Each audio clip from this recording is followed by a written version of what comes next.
Imagine searching an internal knowledge base for database connection timeout. A keyword search may find documents containing those exact words, but it could miss a troubleshooting guide titled, "Why the Application Cannot Reach PostgreSQL." Semantic search may find that guide because the meaning is similar, but it might also return broad documents about databases, networking, or application failures that are conceptually related but not precise enough. So, which search method should a production AI system use? In many real systems, the answer is both. Keyword search looks for the actual words in the query.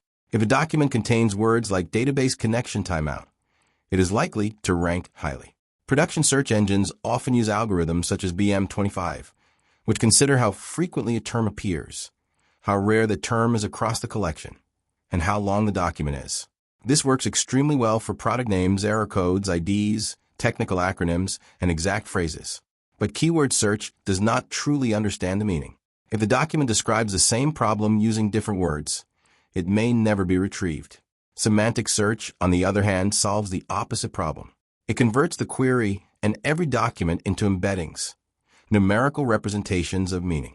It can connect phrases like database connection timeout, application cannot reach PostgreSQL, and backend lost access to the data store, even when they share very few words. This improves recall because the system can find conceptually related content. But semantic similarity can also be too broad. A document may be related to databases and networking while still being the wrong answer for this specific incident. Hybrid search runs keyword search and semantic search together. The keyword engine returns documents with strong lexical matches. The vector engine returns documents with strong semantic similarity. The system then combines the two result sets into one candidate pool. This gives us the strengths of both methods: exact lexicon matching for technical terms and broader meaning-based retrieval for synonyms and paraphrases. But combining two lists creates another problem. The candidates may be scored using completely different scales, so the system needs a strategy for merging and ranking them. A keyword score from BM25 and a vector similarity score are not directly comparable. One may use an open-ended relevance score, while the other may produce cosine similarity values within a narrow range. Production systems solve this using score normalization, weighted combinations, or ranking methods such as reciprocal rank fusion.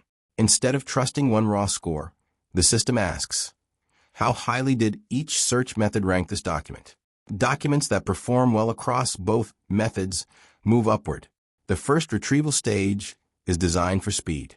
It may search millions of documents and reduce them to perhaps 50 candidates. Now a re-ranking model examines the query and each candidate together. Unlike embedding search, which compares separately created vectors, a cross-encoder reads the query and document as a pair. This allows it to notice deeper relationships, contradictions, qualifiers, and exact intent. It is slower and more expensive, so we do not run it against an entire database. We use it only on the small candidate set produced by hybrid retrieval. This pipeline is easier to understand through two ideas: recall and precision. The first stage aims for high recall. It tries not to miss potentially useful documents. Keyword search and semantic search work together to create a broad candidate set. The re-ranking stage aims for high precision. It pushes the most relevant documents to the top and removes weaker matches. In other words, retrieval asks, what might be relevant? Re-ranking asks, what is most relevant? Let's step back and look at the complete system. The user query enters two retrieval paths. Keyword search finds exact terms. Semantic search finds similar meaning. Their candidates are merged and fused into one ranked list. A re-ranker then evaluates the strongest candidates more deeply. Finally, only the top few passages are sent to the language model as context. This is why production RAG systems rarely rely on a single search technique. They optimize for speed first, coverage second, and precision last. Hope you enjoyed the sketch. We'll see you in the next one.